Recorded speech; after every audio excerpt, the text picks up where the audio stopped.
Hello students, कैसे हैं आप सभी। My name is S K Chauhan from Dev classes Ghaziabad. Okay, तो हम लोग अब स्टार्ट करते हैं डिटर्मिनेंट। मैट्रिसेस हमने कंप्लीट कर लिया। मैट्रिसेस में अगर किसी को भी कोई डाउट रहता है तो आप मुझे चैट सेक्शन में मेंशन कर सकते हैं। जो भी प्रॉब्लम्स होगी मैं आपको उसका सॉल्यूशन प्रोवाइड कराऊंगा, ठीक है ना। तो हम लोग स्टार्ट करते हैं, क्या करते हैं, डिटर्मिनेंट, ठीक है ना। तो डिटर्मिनेंट क्या होता है? फर्स्ट ऑफ ऑल डिटर्मिनेंट की बात करें तो determinant is also, it is also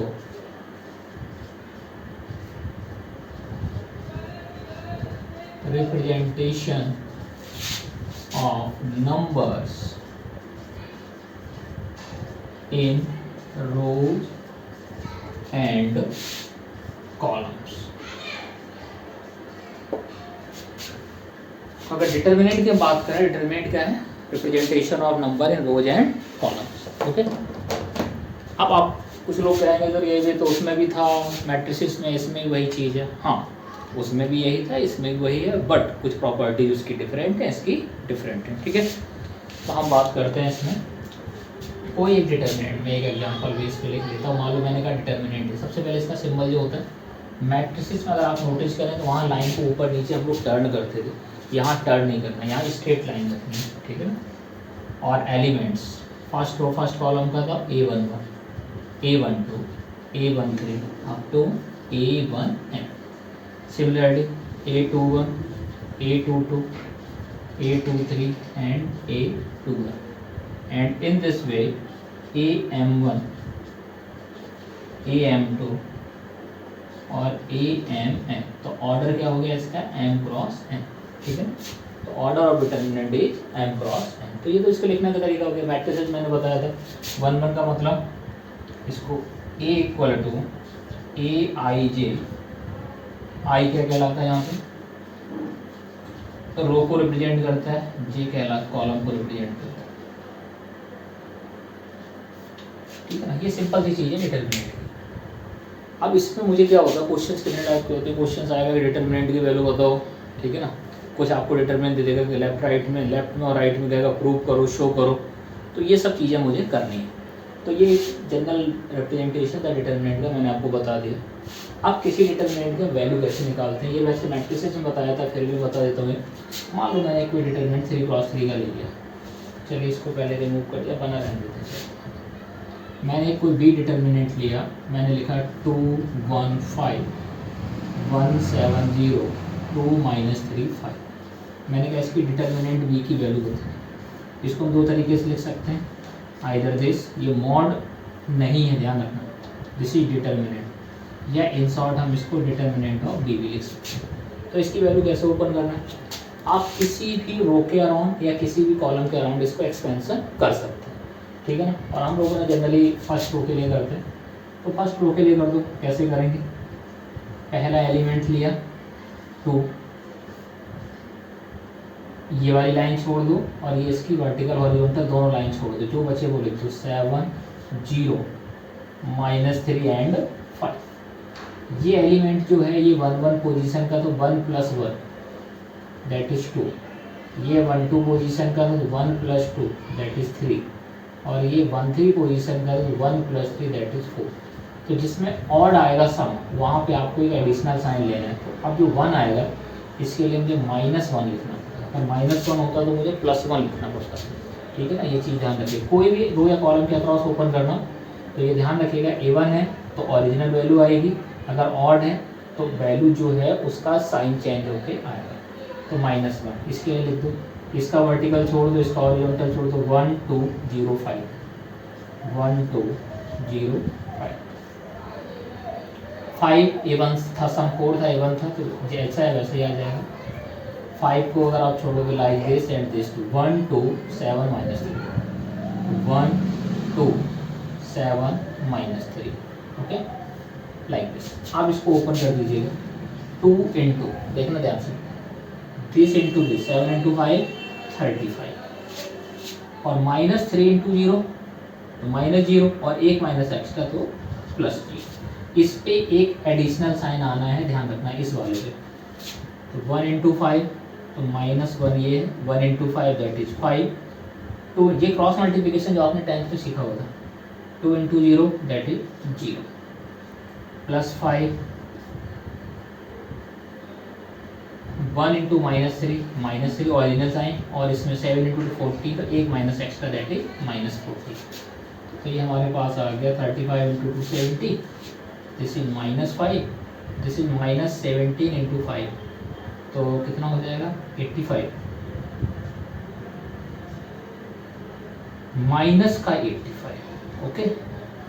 तो माइनस का 85, माइनस का 90 और प्लस का 70, तो माइनस का 20, ये इसकी डिटर्मिनेंट वैल्यू आ गई। इस तरीके से हम डिटर्मिनेंट की वैल्यू को निकाल लेंगे, ठीक है। यहाँ तक कोई कंफ्यूजन नहीं किसी को। अगर मान लो 2 क्रॉस 2 का आ जाए, मान लो को मैंने सी डिटर्मिनेंट ले लिया 2 1 7 8, तो इसमें आपको कुछ नहीं करना, सिंपली वैसे तो हम प्रोसेस इससे भी ओपन कर सकते हैं, बट आपको ज़्यादा दिमाग नहीं लगाना इसमें। तो determinant C equal to directly 2 into 8 16 और 7 इंटू 1 7, तो -7, 16 माइनस 7 दैट इज 9, तो इसकी वैल्यू ये आ गई, ठीक है ना। तो अभी डिटर्मिनेंट के इंट्रोडक्शन में सबसे पहले डिटर्मिनेंट क्या होता है, मैट्रिक्स और डिटर्मिनेंट क्या डिफरेंस है, एक तो सिंबल का डिफरेंस है जो इसको कवर करता है, ठीक है। दूसरी इसकी प्रॉपर्टीज में डिफरेंस है, ओके, वो भी ध्यान रखिएगा। एंड डिटर्मिनेंट वैल्यू कैसे निकालते हैं, 3 क्रॉस 3 की, 4 क्रॉस 4 की। कुछ बच्चे कहेंगे सर क्या कभी रेक्टेंगल फॉर्मेट डिटर्मिनेंट की डिटर्मिनेंट वैल्यू निकल सकती है, तो मेरा आंसर होगा नो। जब भी आपसे डिटर्मिनेंट वैल्यू पूछेगा तो 100% वो स्क्वायर फॉर्मेट में होगा, मीन्स नंबर ऑफ रोज और नंबर ऑफ कॉलम्स इक्वल होंगी, ठीक है ना। इतनी बात समझ में आ गई। चलिए मैं अब अगले वाले स्टेप पे आ जाता हूँ। तो ये बस सिंपल सी चीज़ है कि डिटर्मिनेंट वैल्यू कैसे आइडेंटिफाई करते हैं, और ये मैं फिर बार बार इंडिकेट कर दिया, ध्यान रखिए this is not mod. Mod का आउटपुट हमेशा पॉजिटिव होता है, बट यहाँ देखो नेगेटिव आया हो, तो डिटर्मिनेंट पॉजिटिव नेगेटिव जीरो कुछ भी हो सकता है, बट मॉड ये डिटर्मिनेंट जो साइन लगा हुआ है this is not mod, okay.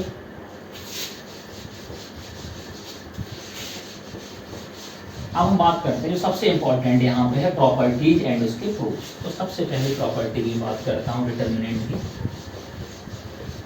Actually यहाँ 6 से 7 प्रॉपर्टीज हैं, और उन प्रॉपर्टीज को अगर हम फॉलो कर लेते हैं तो डिटर्मिनेंट आसान हो जाता है। तो property of determinant,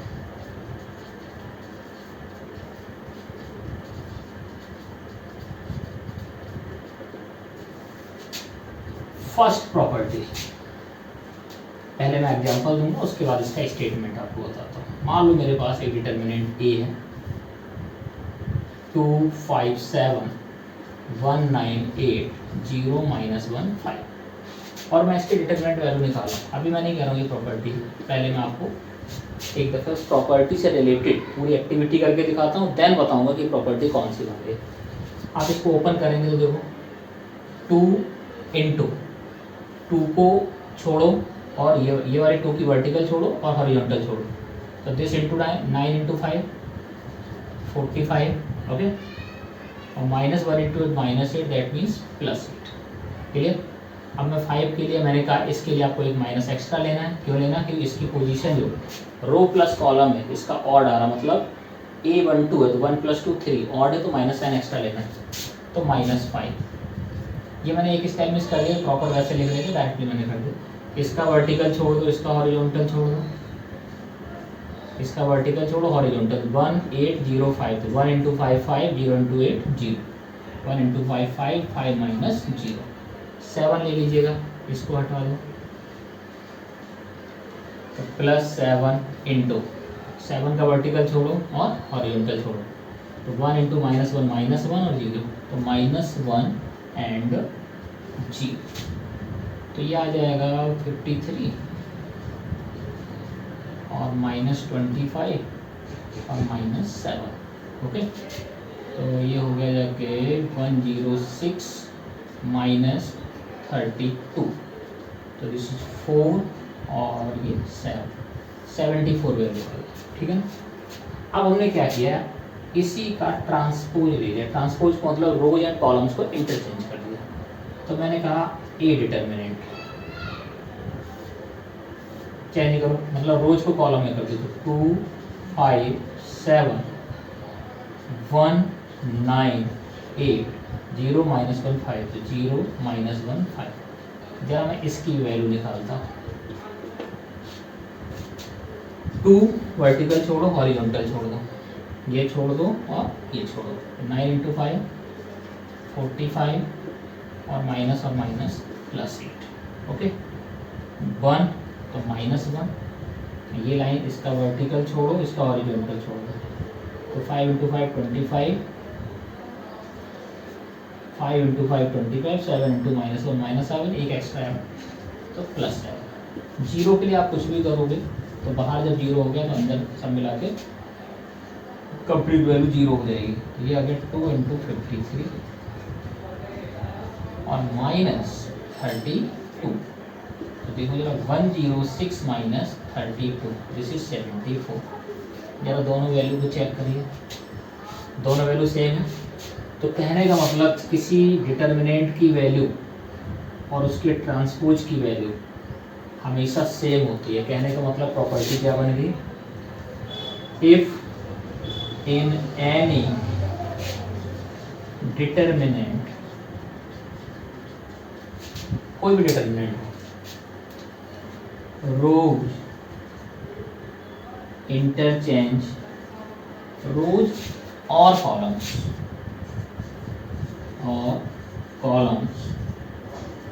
interchange in respective columns and rows, then value must unchanged, जो उसकी वैल्यू होगी वो अनचेंज होगी। This is property number first. हो सकता है बुक में ऑर्डर में कुछ और भी हो, ठीक है ना, तो कोई फर्क नहीं पड़ता। तो प्रॉपर्टी पहली क्या बन गई, ये बात सबको समझ में आ गई कि अगर रोज को कॉलम में इंटरचेंज कर दिया जाए, कॉलम को रोज में, सभी, एक नहीं, एक तो वैसे कर भी नहीं पाओगे, अगर एक को करना चाहो तो कर भी नहीं पाओगे। अगर सभी रोज को कॉलम में इंटरचेंज कर दिया जाए और या फिर सभी कॉलम्स को रोज में इंटरचेंज कर दिया जाए तो उसकी डिटरमिनेंट वैल्यू पे कोई फर्क नहीं पड़ेगा। पहली प्रॉपर्टी आई हो सबको क्लियर, ठीक है ना। अब मैं आ जाता हूँ दूसरी प्रॉपर्टी में, प्रॉपर्टी नंबर 2। जैसे इसमें मैंने क्या किया था, all rows in column interchange या all columns in rows interchange. यदि हम आपस में कोई दो रोज को इंटरचेंज कर दें, if we interchange row by row और column by column, then value of determinant being negative। अगर हम किसी एक रो को किसी दूसरे रो के साथ, जैसे मान लो ये दो रो है, इनको आपस में इंटरचेंज कर दें, समझना, तो एक माइनस साइन आ जाएगा। दो कॉलम है, अगर मैं इन दोनों कॉलम को आपस में इंटरचेंज कर दूं तो एक माइनस साइन आ जाएगा।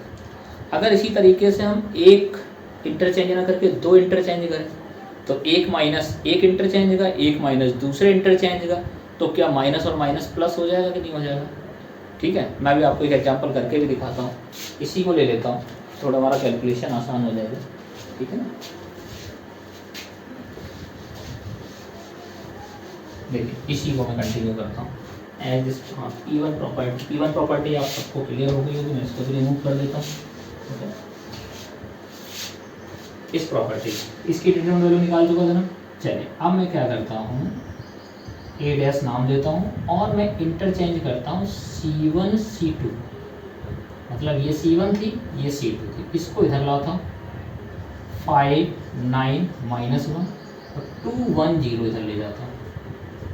देखो एक इंटरचेंज किया मैंने 7 8 5, C3 में कोई चेंज नहीं। जरा इसकी वैल्यू निकाल लेते हैं, डिटर्मिनेंट ए की वैल्यू 5 इंटू, ये लाइन छोड़ दो ये लाइन छोड़ दो, 1 इंटू 5 और 0 इंटू 8, तो 5 माइनस 0। Point clear. चलिए ये वाली वैल्यू को ध्यान रखना है, इस वैल्यू पे माइनस एक्स्ट्रा लेना होता है, तो -2। इसका वर्टिकल छोड़ दो,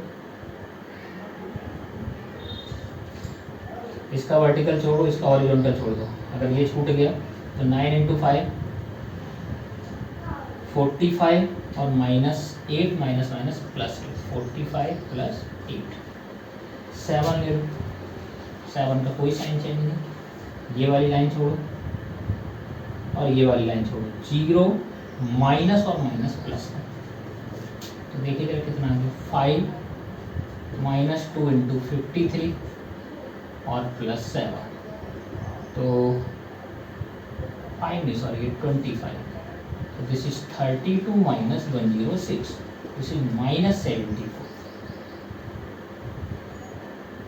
-74। तो ये कैसी थी +74, ये कैसी -74। तो सेकेंड प्रॉपर्टी आपको समझ में है कि अगर हम दो रोज या दो कॉलम्स को, ये मैंने कॉलम्स आपको चेंज करके दिखाया, मान लो रोज को इंटरचेंज करना हो तो आप रोज को कर लीजिएगा। कोई भी प्रॉपर्टी ध्यान रखिएगा, अगर दो रो आपस में इंटरचेंज हो जाती हैं, दो कॉलम आपस में इंटरचेंज होते हैं, कोई एक चीज़ भी होती है, तो एक माइनस उसकी वैल्यू पे एडिशनल आ जाएगा। आई होप आपको मेरी बात समझ में आ रही होगी, ठीक है ना। चलिए, दो प्रॉपर्टी के लिए अब मैं थर्ड प्रॉपर्टी करता हूँ।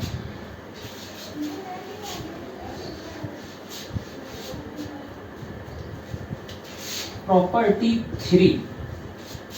थ्री कहती है अगर किसी भी डिटर्मिनेंट की एक रो या एक कॉलम के सभी एलिमेंट 0 हो जाएं। क्या बोला मैंने? यदि किसी डिटर्मिनेंट की एक रो या एक कॉलम के सभी एलिमेंट की वैल्यू 0 हो जाए तो उस डिटर्मिनेंट की वैल्यू 0 हो जाएगी। कैसे? मैं पहले स्टेटमेंट लिखता हूँ, देन आपको एग्जांपल बताता हूँ। If all elements of any one row or one column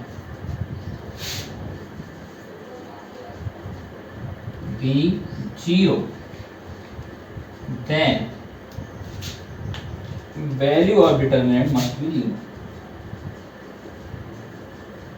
Value of determinant must 0, value उसकी 0 हो जाएगी। फॉर एग्जाम्पल मैंने सी डिटर्मिनेंट लिया 2 1 5 0 0 0 7 0 7 2 -3। चलिए मैं इसकी डिटर्मिनेंट वैल्यू जरा निकाल के देख लेता हूँ। डिटर्मिनेंट सी इक्वल 2 के लिए जब ओपन करोगे वर्टिकल छोड़ दो, हॉरिजॉन्टल छोड़ दो, तो 2 इंटू 0 इंटू -3 0 और -0, तो 0 -0 1 लोगे, लेकिन एक माइनस एक्स्ट्रा भूलेगा नहीं क्योंकि ऑड पोजीशन का एलिमेंट है। ये वाली लाइन छोड़ो और ये वाली लाइन छोड़ो। 0 इंटू -3 0, 7 इंटू 0 0, तो ये भी 0। और 5 के लिए आ जाएगा, 5 के लिए ये छोड़ो और ये छोड़ो। 0 इंटू 2 0, 7 इंटू 0 0, तो 0 -0। लेकिन नोटिस करिए क्या 0 आ गया कि नहीं आ गया। और प्रॉपर्टी नंबर थर्ड को नोटिस करिए। पॉइंट क्लियर है सबको? ठीक है ना। तो property first, property second and property third, ये आपको इतनी क्लियर होगी। ठीक है ना। अब मैं आ जाता हूँ property number 4।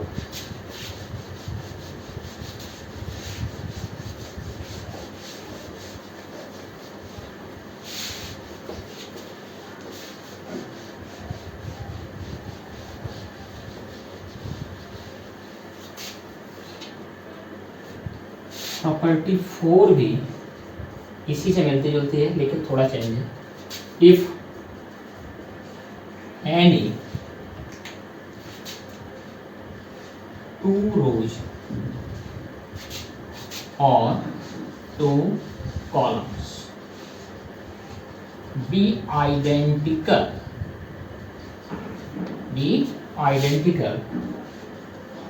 then the value of determinant must 0। तो 0 की दो प्रॉपर्टी आ गई। एक प्रॉपर्टी कौन सी? एक प्रॉपर्टी की यदि कोई एक रो या कॉलम के सभी एलिमेंट 0 हो जाए तो डिटर्मिनेंट की वैल्यू 0।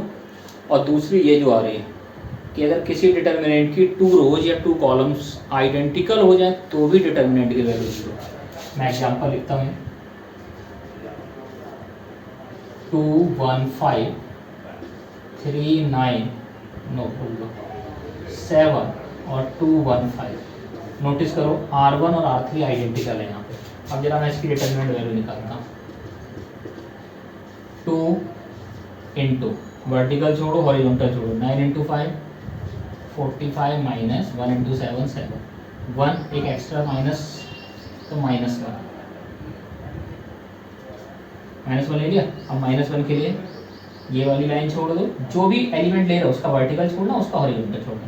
तो 3 इंटू 5 15 माइनस 40, 15 माइनस 40, 5 वाला वर्टिकल छोड़ो हॉरिजॉन्टल, 3 माइनस 18, 3 माइनस 18, ये माइनस एक्स्ट्रा आता है इसमें ध्यान है ना। तो 2 इंटू, अब इसमें से अगर हम कम कर दें तो कितना बचे 38, 15 माइनस 14 1 इंटू -1 -1 प्लस 5 इंटू -15 तो -45। ओके, जरा देखते हैं कितनी वैल्यू आती है। 2 इंटू 38 चेक करो सही आ रही है, मैंने वैल्यू आइडेंटिकल होगी ना, 215 215। तो 2 के लिए ये लाइन छोड़ी, ये लाइन 9 इंटू 5 45 माइनस 7, 1 के लिए ये छोड़ दी, ये छोड़ दी, 3 इंटू 5 15 माइनस 14, 5 के लिए 3 माइनस 18। हाँ, तो ये आ गया मेरे पास, ये कितना होगा, यहाँ मैंने सही करा इसको, कहीं यहाँ चेक गड़बड़ हो गया, वैल्यू जीरो नहीं हो रही है। तो यहाँ पे एक छोटी सी मिस्टेक हुई, ये 3 माइनस 18 माइनस 50 माइनस 15 इंटू 5 तो -75। अब सही है, तो ये 38 इंटू 2 कितना हो गया 76, नोटिस करिएगा 76। तो ये कितना -76, वैल्यू कितनी आ रही जी। तो नोटिस करो प्रॉपर्टी नंबर 4 भी आप सबको क्लियर हो कि नहीं है। तो दो प्रॉपर्टी रो कॉलम इंटरचेंज करने वाली, मैं एक दफ़ा फिर रिवाइज करवा दे रहा हूँ। जस्ट सपोज पहली प्रॉपर्टी थी जिसमें सभी रोज और सभी कॉलम्स आपस में इंटरचेंज हो जाए, सभी रोज को कॉलम में कर दो या कॉलम्स को रोज में कर दो, तो उसकी वैल्यू में कोई फ़र्क नहीं पड़ता था। अगर कोई दो रो या कॉलम आपस में इंटरचेंज हो, दो रो कॉल चेंज हो आपस में या दो कॉलम इंटरचेंज हो, ठीक है ना, तो एक माइनस साइन एक्स्ट्रा आ जाएगा। थर्ड प्रॉपर्टी क्या पड़ी, अगर किसी डिटर्मिनेंट में किसी भी रो या कॉलम की एक एलिमेंट की सभी वैल्यू जीरो हो जाए, किसी एक रो या कॉलम के सभी एलिमेंट की वैल्यू जीरो हो जाए तो डिटर्मिनेंट की वैल्यू जीरो। और अभी जो हमने पढ़ी है जिसमें दो रो या कोई दो कॉलम आइडेंटिकल हो जाए तब भी डिटर्मिनेंट की वैल्यू जीरो। अब मैं बात करता हूँ प्रॉपर्टी नंबर 5। प्रॉपर्टी नंबर 5 क्या कहती है, अगर कहीं पे मैं ये कह सकता हूँ, इसको जरा मैं मैथमेटिकली एक्सप्रेस करता हूँ, ठीक है ना, मैथमेटिकली ही एक्सप्रेस करता हूँ। कोई भी रो या कॉलम अगर एक से ज़्यादा एलिमेंट का सम, जैसे मान लो a plus X, b plus Y, c plus Z, और यहाँ पे p q r, और यहाँ पे m n और p, ठीक है।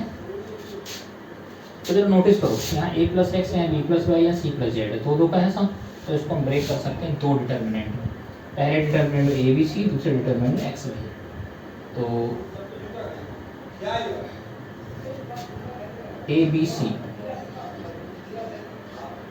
और X Y Z, P Q R, M N P, P Q R, M N P. तो इस तरीके से हम इसको दो डिटर्मिनेंट में ब्रेक कर सकते हैं। ये प्रॉपर्टी है, इस पर कई बार आईआईटी में क्वेश्चन पूछा गया, बट इसका ऑप्शनल भी होता है, हम दूसरे तरीके से भी कर सकते हैं, बट ठीक है, ये प्रॉपर्टी हमें ये पता होनी चाहिए। तो हम लोगों ने कितनी प्रॉपर्टीज कर ली, 5 प्रॉपर्टी यहाँ पे हम लोगों ने कंप्लीट कर ली, ठीक है, ओके। तो अब हम बात करते हैं प्रॉपर्टी नंबर 6। यहीं पे मेरे पास स्पेस यहीं कर लेते हैं। प्रॉपर्टी नंबर 6 ये कहती है, if we multiply to any determinant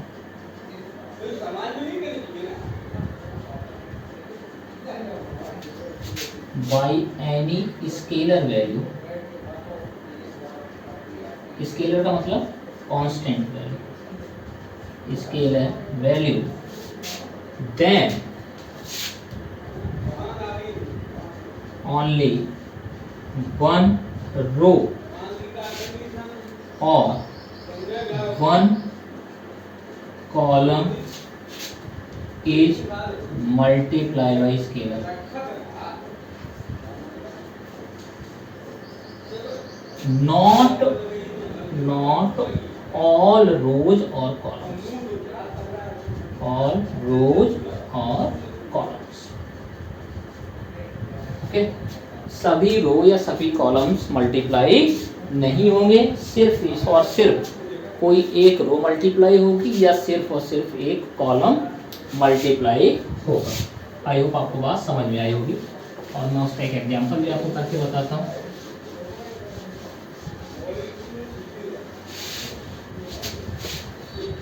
मैंने कोई एक डिटर्मिनेंट ले लिया, मैंने कहा ए डिटर्मिनेंट है 2 3 5 1 7 -8 1 2 0। मैंने कहा k इंटू ए करना है, k स्केलर है, मतलब k की वैल्यू कोई नंबर हो सकती है 2 3 4 etc, पॉजिटिव नेगेटिव कुछ भी, ठीक है। तो कोई भी एक रो या एक कॉलम मल्टीप्लाई, मान लो मैंने C3 को मल्टीप्लाई कर दिया, 2 3 5 1 7 -8 और k 2k and 0k means 0। जबकि मैट्रिक्स में क्या होता था, अगर आपको याद हो, मैट्रिक्स में नोटिस करिए सभी एलिमेंट्स मल्टीप्लाई होते थे, मैट्रिक्स में सभी एलिमेंट मल्टीप्लाई होते थे, बट कॉलम और डिटर्मिनेंट में कोई एक रो के सभी एलिमेंट या कोई एक कॉलम के सभी एलिमेंट मल्टीप्लाई होंगे, सभी रोज या कॉलम्स के सभी एलिमेंट मल्टीप्लाई नहीं होंगे। पॉइंट क्लियर है?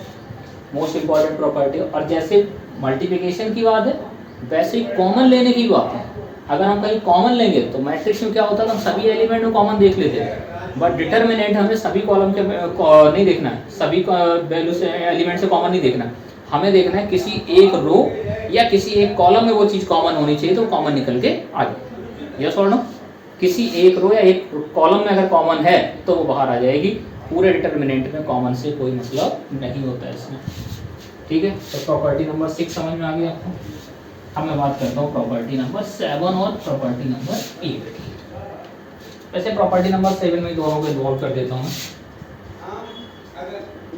अगर हमने कोई ऑपरेशन लगाया, ऑपरेशन की बात कर रहा हूँ, ऑपरेशन इन डिटर्मिनेंट, क्या क्या ऑपरेशन हो सकते हैं? फर्स्ट ऑफ ऑल यहाँ आपके पास फ्रीडम है क्या, ऑन इन वन क्वेश्चन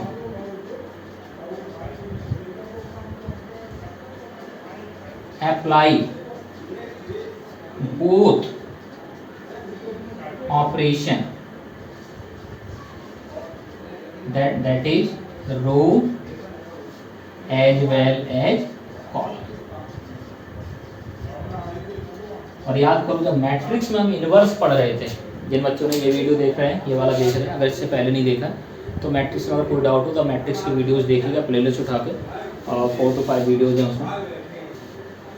वहाँ पे हम क्या करते थे, अगर मैंने क्वेश्चंस को रो ऑपरेशन से स्टार्ट किया तो हम उसको रो ऑपरेशन पे ही ख़त्म करते थे, बीच में कहीं पे भी कॉलम ऑपरेशन नहीं लगा सकते थे। यदि हमने कॉलम ऑपरेशन से स्टार्ट किया था तो हम कॉलम ऑपरेशन से ही एंड करेंगे उसको, ओके। बीच में कोई रो ऑपरेशन इंट्रोड्यूस नहीं कर सकते। बट डिटर्मिनेंट कहता है क्या, आप कुछ भी करो मुझे फ़र्क नहीं पड़ता, आप चाहे रो लगाओ चाहे कॉलम लगाओ चाहे कुछ भी लगाओ, मैं जो डिमांड कर रहा हूँ वो आप ला के दो। लॉजिकली देना है, लॉजिकली मतलब फ्रीडम रो और कॉलम ऑपरेशन की है लगाने की एक ही क्वेश्चन में, लेकिन वो भी लॉजिकल ऑपरेशन होना चाहिए, इलॉजिकल ऑपरेशन नहीं होना चाहिए। अब कोई कहता है सर हम 0 से मल्टीप्लाई करके सबको 0 कर देंगे किसी रो कॉलम को, नो। मैंने ऑपरेशंस के आपको बताए थे टाइप, क्या बताया था कि अगर आप कोई R1 है तो इसको आप किसी स्केलर से मल्टीप्लाई कर सकते हो, किसी स्केलर से डिवाइड कर सकते हो, लेकिन किसी स्केलर से ऐड या सब्ट्रैक्ट नहीं कर सकते हो। ओके। दूसरा, अगर आप R1 में ऑपरेशन लगा रहे हो तो R1 के साथ प्लस माइनस कुछ भी कर सकते हो, आपकी चॉइस है। मान लो मैंने कह दिया KR2 या KR3, कुछ भी लगाओ, तभी भी हम R1 को 0 इंटू R1 नहीं कर सकते, ये पॉसिबल नहीं है, ठीक है ना। कॉम्बिनेशन तो हो जाएंगे, कॉम्बिनेशन एडिशन में चलेंगे और सब्ट्रैक्शन में चलेंगे। 2 रोज का कॉम्बिनेशन एडिशन सब्ट्रैक्शन हो सकता है, लेकिन 2 या 3 रोज का कॉम्बिनेशन मल्टीप्लिकेशन और डिवीजन नहीं हो सकता। कोई कहते नहीं सर मैं काम करेंगे, मैं ऑपरेशन लगाऊंगा R1 अपॉन R2, नहीं चलेगा वैसे। रोज या कॉलम में ऑपरेशन, अगर एक से ज़्यादा रोज या कॉलम्स हैं तो एडिशन सब्ट्रैक्शन पॉसिबल है, उन दोनों का आपस में मल्टीप्लिकेशन डिवीजन पॉसिबल नहीं है। मल्टीप्लिकेशन और डिवीजन की बात करते हो तो सिर्फ स्केलर पॉसिबल है, मतलब स्केलर नंबर से मल्टीप्लाई या डिवाइड कर सकते हो, लेकिन स्केलर नंबर कभी भी किसी रो में ऐड या सब्ट्रैक्ट डायरेक्टली नहीं कर सकते। किसी रो को डायरेक्टली आप 0 से मल्टीप्लाई नहीं कर सकते हो। किसी रो में, अगर रो बोलते हैं तो आप समझ जाइए रो एंड कॉलम सबके लिए वैलिड, ठीक है ना। तो किसी रो को आप 0 से डायरेक्टली मल्टीप्लाई या डिवाइड नहीं कर सकते, ये ऑपरेशन का पार्ट नहीं है। लेकिन हम प्रॉपर्टी 7 की जो बात करना चाह रहे हैं वो समझिए। अगर हमने किसी डिटर्मिनेंट में, मान लो कोई डिटर्मिनेंट ए, हमने इसमें कर रहे हैं ऑपरेशन लगाया R1 में R1 अपॉन K, मैंने R1 को क्या करा, K से डिवाइड करा, ठीक है ना। तो हमें बैलेंसिंग के लिए क्या करना पड़ेगा, तो डिटरमिनेंट जैसे मान लो ये डिटरमिनेंट है, आपने इसके अंदर K मल्टीप्लाई कर दिया, ठीक है ना। तो बैलेंसिंग के लिए हमें इसके बाहर 1 अपॉन K लिखना पड़ेगा। यदि आप सिर्फ R1 में कोई भी चीज मल्टीप्लाई या डिवाइड कर रहे हो, लेकिन अगर आप एक से ज्यादा रोज के कॉम्बिनेशन में कर रहे हो तो बैलेंसिंग की रिक्वायरमेंट नहीं है। तो यहाँ पे बैलेंसिंग की रिक्वायरमेंट है किसकी, बैलेंसिंग की। लेकिन अगर आपने यहीं पे कहीं कर दिया R1 में R1 प्लस R2, तो मैं कहूँगा नो रिक्वायरमेंट,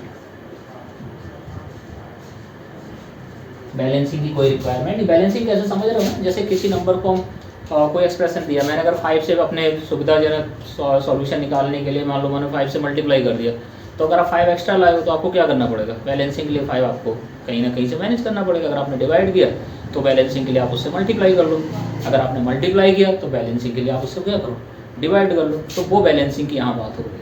अगर सिंगल ऑपरेशन है, एक ही रो या एक ही कॉलम का ऑपरेशन है, तो समझ लीजिए बैलेंसिंग की रिक्वायरमेंट है। अगर एक से ज़्यादा रो या कॉलम कंबाइन हो रहे हैं तो बैलेंसिंग की रिक्वायरमेंट नहीं है। ओके, तो इस तरीके से प्रॉपर्टी हमारी कितनी होगी, 6 प्रॉपर्टीज, यहाँ तक 6 नहीं 6 ही होगी, 7 होगी, ठीक है ना। तो इस 7 प्रॉपर्टीज को आपको दिमाग में रखेंगे। इसका हम आपको एक एग्जाम्पल दिखाते हैं, इसका एक एग्जाम्पल आपको करके दिखाते हैं। जैसे मान लो मेरे पास ये वाला है ए डिटरमिनेंट, मैंने कहा मैंने इसमें ऑपरेशन लगाया, ये डिटरमिनेंट है कोई, मैंने अपनी सिंप्लिसिटी के लिए मैंने कहा एक काम करते हैं, R1 में ऑपरेशन लगाते हैं R1 इंटू 5, तो कितना हो जाएगा जरा देखो, 5 इंटू 2 10, 5 इंटू 1 5, 5 इंटू 1 5, 3 7, इसमें नहीं करना क्योंकि R1 में लगाया 2, 5 माइनस 8 0, तो हमने 5 से मल्टीप्लाई किया, तो बैलेंसिंग के लिए हम यहाँ क्या लिखेंगे 1/5। ये चीज़ मैं आपको बताना चाह रहा हूँ, क्या बात समझ आ गई प्रॉपर्टी में। लेकिन अगर कहीं आप इसी में ऑपरेशन लगाना चाह रहे हो, जैसे सब कुछ आप कहते हो चलो सीधे से मैं R1 में R1 प्लस R2 का ऑपरेशन लगाना चाह रहा हूँ, इसका R1 प्लस R2 का, तो लगा दो R1 plus R2 3 plus 2 5, 7 plus 1 8, 2 plus 1 3, नीचे कोई चेंज नहीं, 3 7 2, 5 माइनस 8 0, तो यहाँ पे no requirement of balance, no requirement. यहाँ पे रिक्वायरमेंट थी इसलिए मैंने बैलेंस कर लिया। अगर हमने मल्टीप्लाई यहाँ किया तो मैंने 1/5 से डिवाइड किया, ठीक है। तो ये डिटरमिनेंट की सभी प्रॉपर्टीज हो गई। इस प्रॉपर्टी के बेस पे हम लोग कुछ अभी क्वेश्चन से स्टार्ट करेंगे, ठीक है ना, आप लोगों के लिए, और समझिएगा इन क्वेश्चनों को, ठीक है।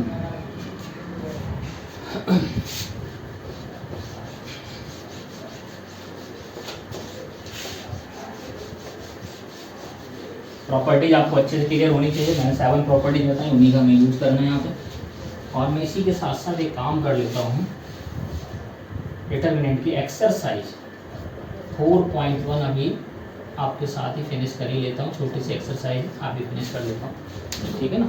उसके बाद 4.1, ठीक है, evaluate the value of determinant, question number first. Okay, चलिए एक्सरसाइज 4.1 का क्वेश्चन नंबर 1 उठाते हैं, ठीक है। क्वेश्चन नंबर 1 क्या कह रहा है,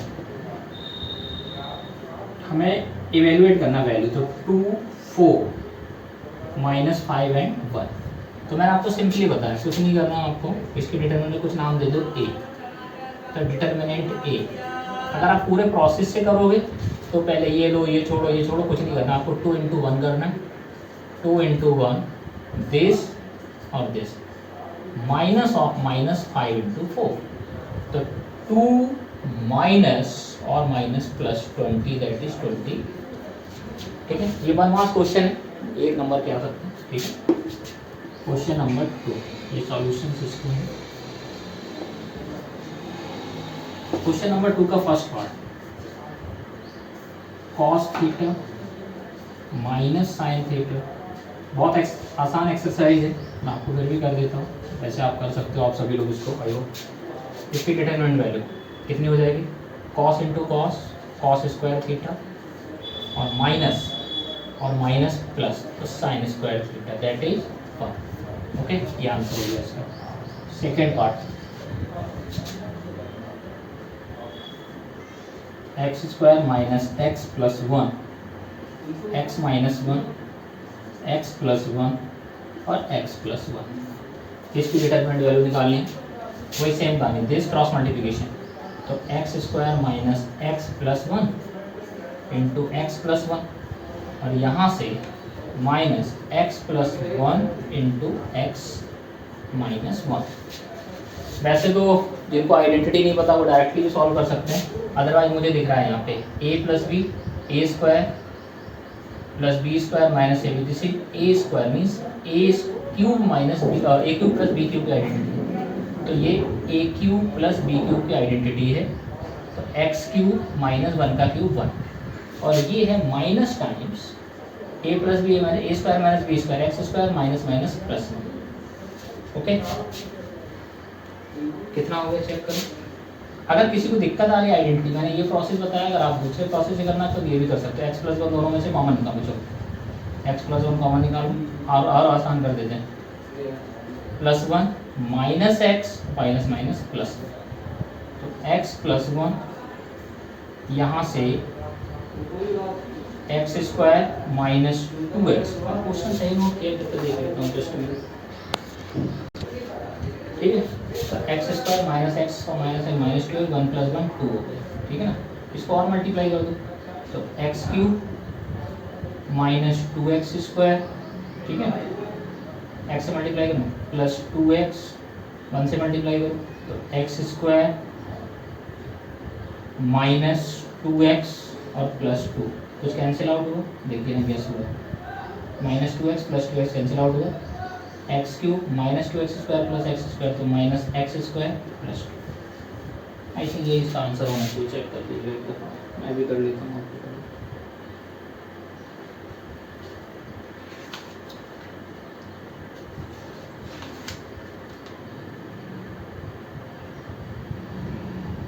x³ - x² + 2, ठीक है ना।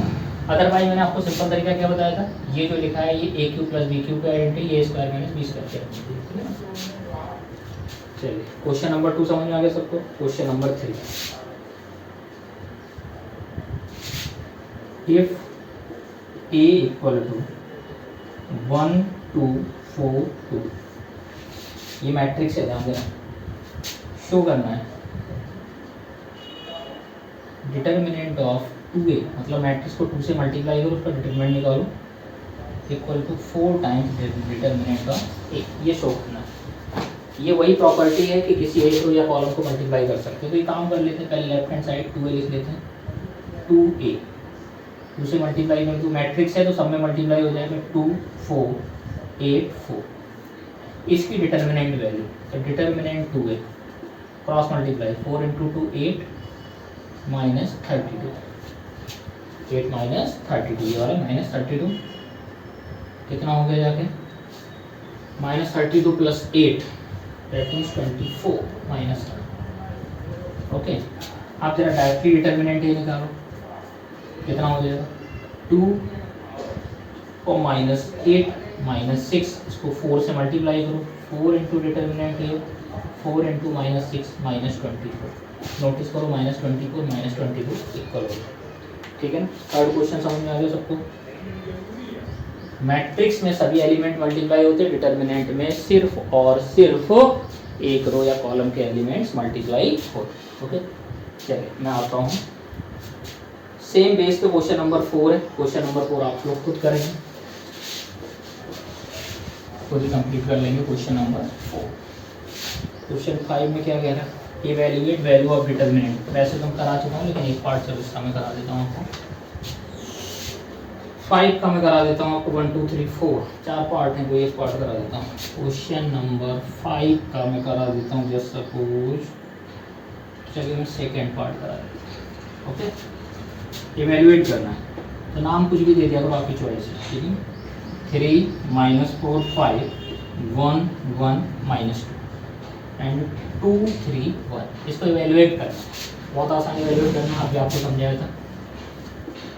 3 लो, इसके ये वैल्यू छोड़ो, ये छोड़ो, 1 × 1 1, 3 × -2 -6, एक साइन एक्स्ट्रा +6, ठीक है।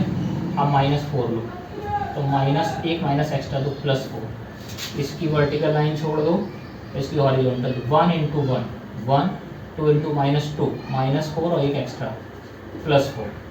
अब 5 ले लो, ये लाइन छोड़ो, ये लाइन छोड़ो, 3 -2, तो ये वैल्यू आ गई 7, 3 × 7 +4 × 5 +5 × 1, तो 21 20 और 5, तो ये 20 20 40 41 41 और 5 46, ये 46 होगा, ठीक है। तो अब आप लोग रिमेनिंग के पार्ट कर लेंगे, रिमेनिंग इन द सेंस 5 के जो फर्स्ट सेकेंड थर्ड और फोर्थ पार्ट। क्वेश्चन नंबर 6 में भी डिटर्मिनेंट वैल्यू निकालना है, सो सिंपल है। क्वेश्चन नंबर 6 आपको खुद सॉल्व करना है, डू योरसेल्फ। ओके, डिटर्मिनेंट या मैट्रिक्स हो, डिटर्मिनेंट वैल्यू सेम तरीके से निकलती है, मीन्स आपको डायरेक्टली डिटर्मिनेंट की वैल्यू जैसे ये सॉल्व किया ना, वैसे ही 6 को सॉल्व करना है। क्वेश्चन नंबर 7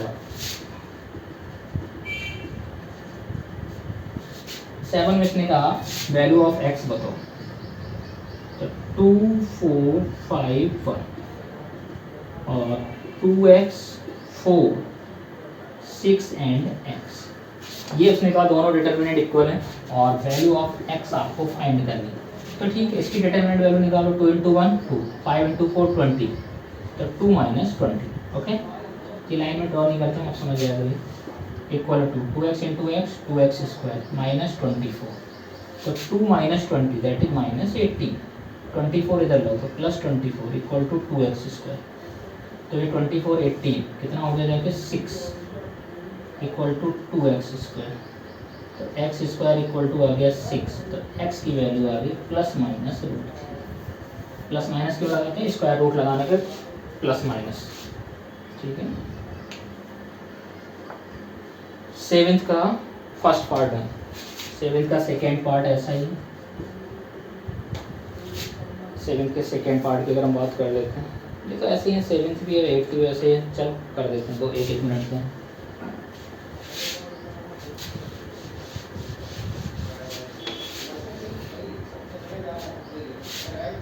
क्वेश्चन 7 का सेकेंड पार्ट, यहाँ पे भी x की वैल्यू निकालनी है, ठीक है। और 2 3 4 5, इन बच्चों को समझ में आया, पिछला वाला ये वाला देख लो, x 3 2x और 5, इसकी डिटरमिनेंट वैल्यू कितनी होगी। हाँ, यहाँ कुछ लोग बच्चे क्या दिमाग लगाते हैं कि एक काम करते हैं सर, रिस्पेक्टिव एलिमेंट कंपेयर कर देते हैं। कंपेयर नहीं करना है, ये डिटरमिनेंट इक्वल टू ये डिटरमिनेंट, मतलब इसकी डिटरमिनेंट वैल्यू जो है वो इसके डिटरमिनेंट वैल्यू की इक्वल, ना कि रिस्पेक्टिव एलिमेंट इक्वल, ठीक है ना। तो 2 × 5 10, 4 × 3 12, माइनस का क्यों, minus extra, this is 5x - 6x -2 equal to -x, तो x equal to 2। Okay, question number 8, इसको भी फिनिश कर देते हैं।